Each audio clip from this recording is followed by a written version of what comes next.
तर मी आलेली आहे आमच्या गावी जागरणासाठी आणि आमचं जागरण खूप छान पद्धतीने पार पडलं.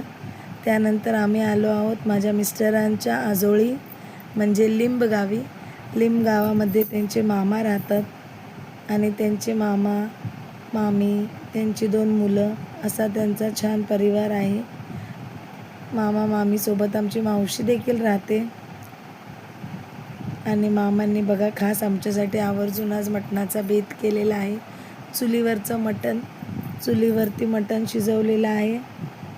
छानपैकी बघा एवढ्या मोठ्या टोपामध्ये छानपैकी मटण शिजतं आहे आणि खूप छान सुगंध सुटलेला होता संपूर्ण घरामध्ये.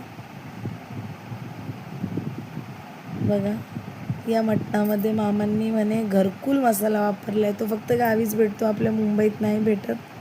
आणि हे बघा वाटप आलं, लसूण, खोबरं आणि कोथिंबीर टाकलेली आहे त्यामध्ये आणि आपला घरकुल मसाला.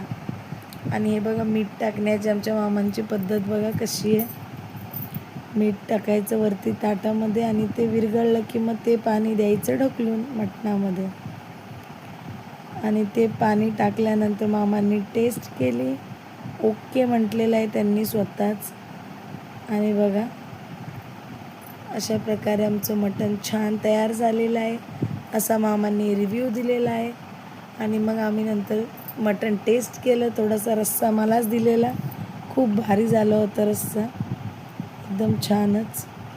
आणि मग सगळ्यांनी एकत्र जेवलो पोटभर. खूप मजा आली त्या दिवशी. अशा प्रकारे आमचा मटणाचा बेत